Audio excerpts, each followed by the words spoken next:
C'est dans cette maison de Saint-Charles-sur-Richelieu qu'a eu lieu le dernier féminicide de l'année. Une mère de famille de 44 ans a été battue à mort le 26 septembre. Mais les victimes ne se comptent pas qu'en nombre de morts. Elles se comptent aussi en nombre de coups, de strangulation et de menaces. Bonjour Louise. Bonjour. Merci de nous accorder cette entrevue aujourd'hui. On en discutait d'entrée de jeu, hors caméra, et je vous disais que, en faisant ma revue de presse, je lisais que le 15e féminicide avait eu lieu le 1er octobre. Et vous me disiez que vous n'aviez pas ce chiffre-là. Nous, on comptabilise vraiment les féminicides qui ont lieu en contexte conjugal, en contexte de violence conjugale. Ça ne veut pas dire qu'il n'y a pas d'autres types de féminicides. À la fin septembre, début octobre, on était rendu à 9.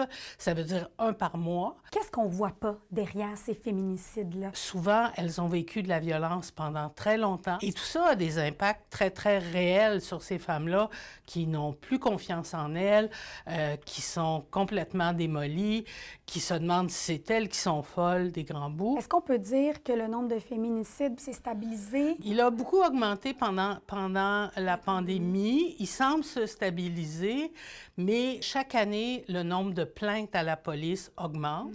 C'est pas une mauvaise nouvelle. En fait, c'est une bonne nouvelle parce que ça veut dire que les femmes savent qu'elles peuvent porter plainte, savent qu'elles peuvent avoir de l'aide. Aujourd'hui, c'est la Journée internationale pour l'élimination de la violence faite aux femmes.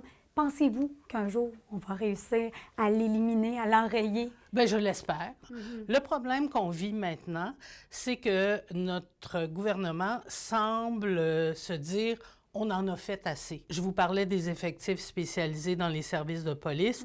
Bien, il y a de l'argent jusqu'au mois de mars 2026. Qu'est-ce qui se passe Donc, après? on ne sait pas. Il y a eu effectivement des injections importantes, mais on manque tout autant d'argent maintenant pour répondre à la demande qui est plus grande. Aujourd'hui, à Montréal, on inaugure une nouvelle exposition d'art public à la place des Montréalaises et on est venu voir de quoi ça avait l'air. Alors, le projet des 25 souliers est initié par une artiste européenne pour parler de l'histoire de toutes ces femmes qui subissent de la violence sexuelle. On parle de féminicide. On en est où en 2025?